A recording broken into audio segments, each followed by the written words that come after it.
नमस्कार दोस्तों, मैं सिद्धार्थ आप सभी का बहुत बहुत स्वागत करता हूं। आज हम बात करेंगे शरीर की और शरीर के एक भौतिक और एक यौगिक आयाम की। भौतिक आयाम के अंदर हमें पता है कि हमारा जो शरीर है ये बना है पंचभूतों से। अंततः ये लीन भी हो जाएगा पृथ्वी तत्व में, परंतु फिर भी उम्र के साथ साथ हमारा प्रेम शरीर के लिए बढ़ता ही रहता है। ये प्रेम भी बड़ा विचित्र सा ही है। जी हाँ, ये कुछ उसी प्रकार है जिस प्रकार दादा दादी नाना नानी अपने नाती नातियों को पोते पोतियों को प्रेम करते हैं। उन्हें जो चाहिए वो दे देते हैं। हमें भी अपने शरीर के साथ में कुछ प्रेम इसी प्रकार का है। इसे आराम करना है, करने दो। इसे मीठा खाने का मन है, खाने दो। और खाना है और खाने दो। कुछ इसी प्रकार का प्रेम है। वैसे बुरी बात नहीं है, प्रेम शरीर के साथ में होना ही चाहिए, क्योंकि आखिरकार ये भगवान का ही हमको एक उपहार है। परंतु इस उपहार की जो एक सच्ची वैल्यू है, इसका जो सही मूल्यांकन है, वो एक योगी ही करता है।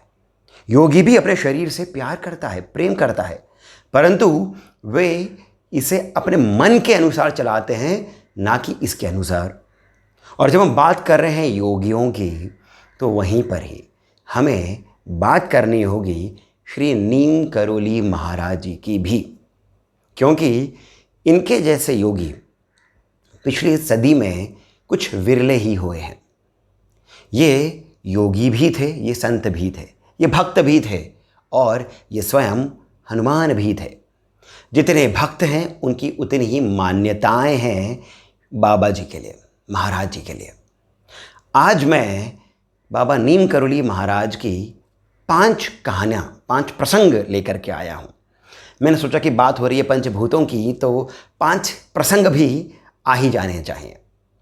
आप इस वीडियो को अभी से लाइक कर लीजिए, हमें सब्सक्राइब कर लीजिए, और ये भी ध्यान रखिए कि इस वीडियो के एंड में मैं आपको बताऊंगा कि मैं आज के इस वीडियो में बाबा नीम करोली महाराज जी और उन्हीं के साथ में जो प्रसंग है उसमें शरीर के बारे में क्यों बात कर रहा हूँ।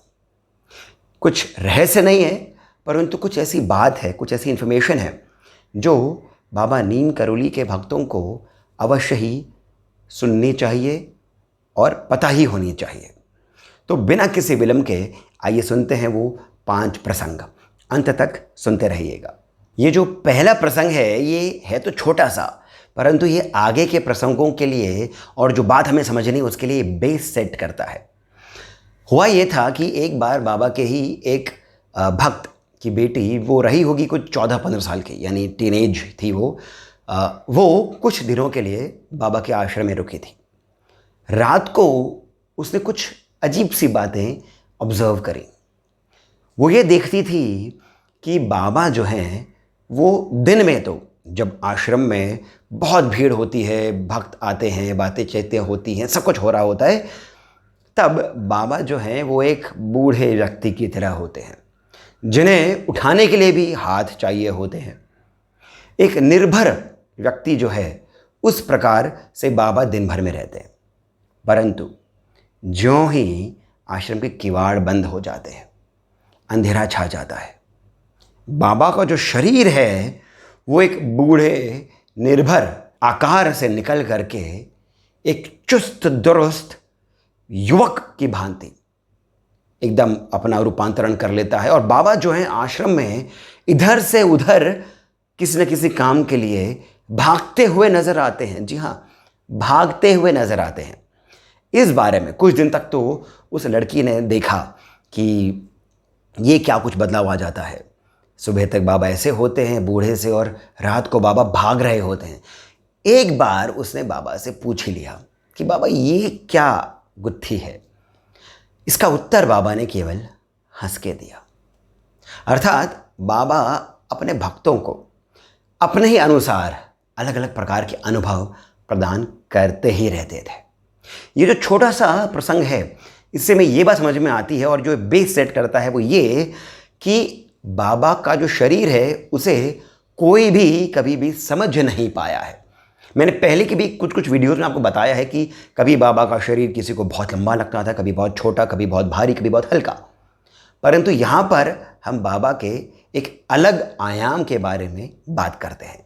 और यहीं पर ही आता है दूसरा प्रसंग। जैसा हमने पहले के प्रसंग में सुना कि बाबा जो हैं वो दिन में बड़े बूढ़े से निर्भर व्यक्ति से वो रहते थे, तो दिन में ही एक बार उन्हें उनके एक भक्त हैं जिन्हें रामदास जी हैं और जो बाहर से जो लोग आए थे वे उन्हें CS करके बुलाते थे।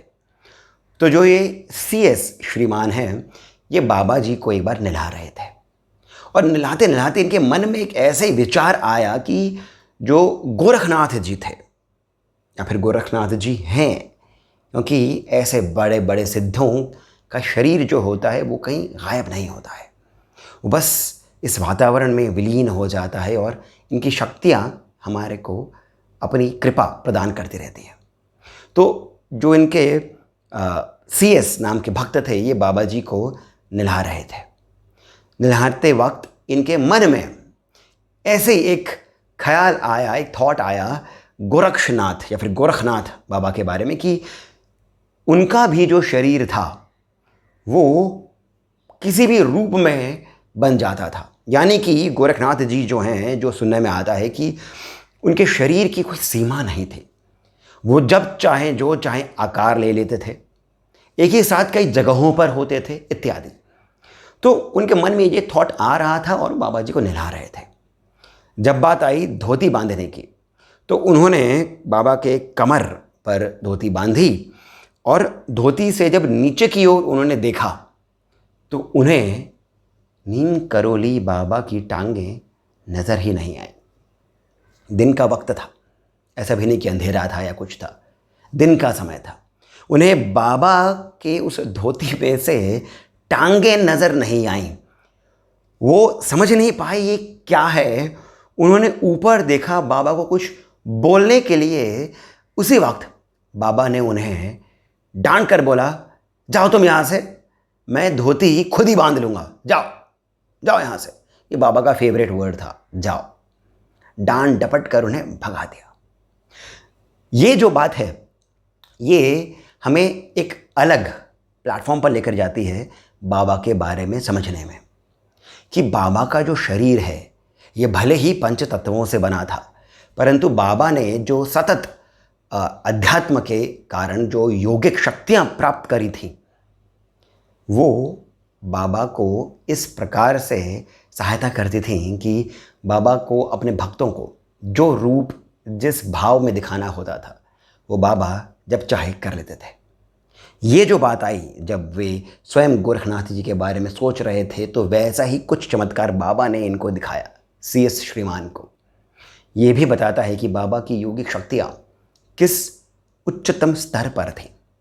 अब हम चलते हैं थोड़ा सा और आगे अपने तीसरे प्रसंग पर।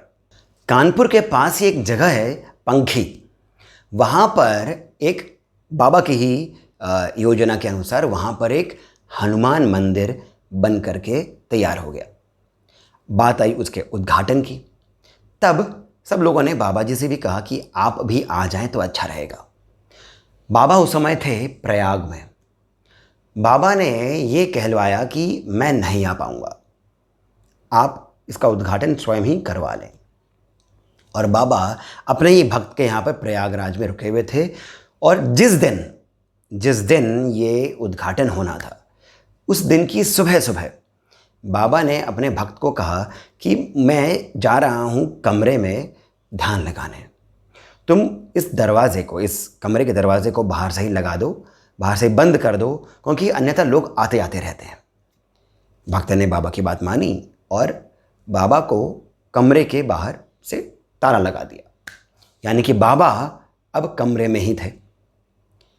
कई घंटों बीत गए, बाबा कमरे में ही रहे। अगले दिन कानपुर से एक टोली आई प्रयाग, बाबा के जो प्रयाग में भक्त थे उनको प्रसाद बांटने। तब ये जो टोली थी ये आई उसी घर में जिस घर में बाबा भी रुके हुए थे। तब प्रसाद बांटते हुए, प्रसाद का वितरण करते हुए ये जो व्यक्ति आए थे कानपुर से, इन्होंने प्रयागराज में जिनके यहाँ पर बाबा रुके थे उन्हें बताया कि बहुत आनंद आया, सब कुछ बाबा की कृपा से अच्छे से हो गया, हनुमान जी की कृपा से सब कुछ अच्छे से हो गया। काफ़ी लोग आए थे और बाबा भी अचानक से आ गए। हमें तो लग रहा था कि बाबा तो आ ही नहीं पाएंगे, परंतु बाबा ने हम पर बड़ी कृपा करी और बाबा वहाँ पर स्वयं आ गए, तो बहुत अच्छा लगा मन को। जब ये बात प्रयागराज में जिनके घर बाबा रुके थे उन्होंने सुनी, तो उन्होंने कहा ये तो हो ही नहीं सकता है, कैसे बातें कर रहे हैं आप, आपका ये जो उद्घाटन था ये कल सुबह होना था। जी हाँ, हमारा तो उद्घाटन कल सुबह हो ही गया है। उस समय तो बाबा मेरे घर में थे, मैंने ही उन्हें कमरे में बंद करके रखा था। तब वो जो कानपुर से टोली आई थी उन्होंने कहा कितने बजे की बात रही होगी, तो उन्होंने कहा कि सुबह सुबह ही मैंने बंद कर दिया था और बाबा फिर दोपहर के बाद आए थे, यानी कि तब तक बाबा कमरे में बंद थे, बाहर से ताला लगा हुआ था। कानपुर वाली जो टोली थी उन्होंने बताया कि बाबा तो वहाँ पर 11 से 12 के बीच में पूरा 1 घंटा थे।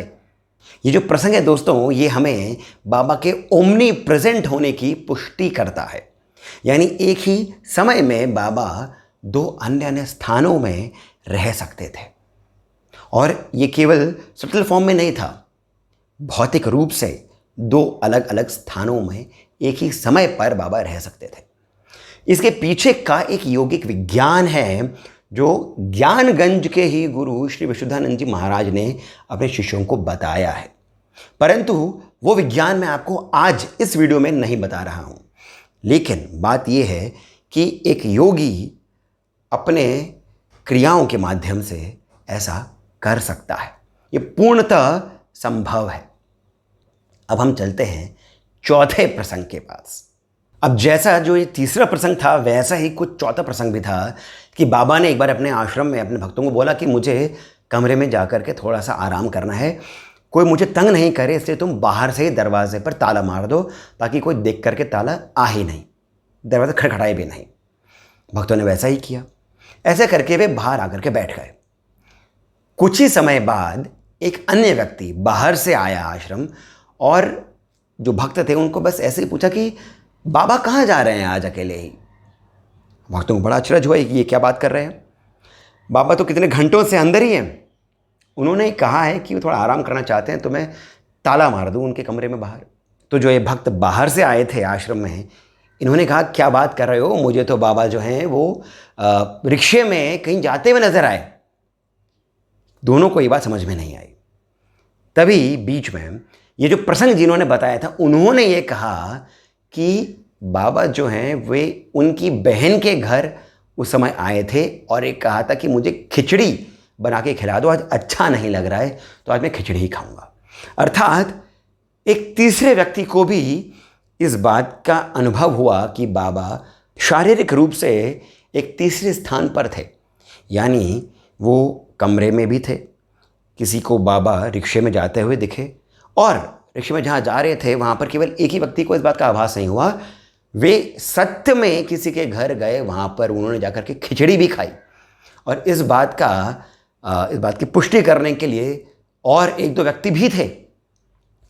जब ये जो व्यक्ति आश्रम में थे जिन्होंने बाहर से ताला लगाया था, इन्होंने जो बाहर से व्यक्ति आए थे उनकी बात को सुना और समझा, तभी गए कमरे में, ताला खोला, दरवाज़ा खोला, देखा उस समय कमरे में कोई नहीं था।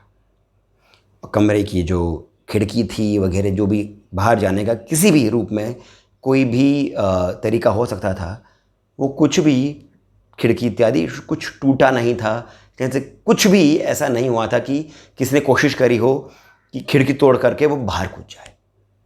अर्थात बाबा अंदर ही होने चाहिए थे, परंतु अंदर थे नहीं।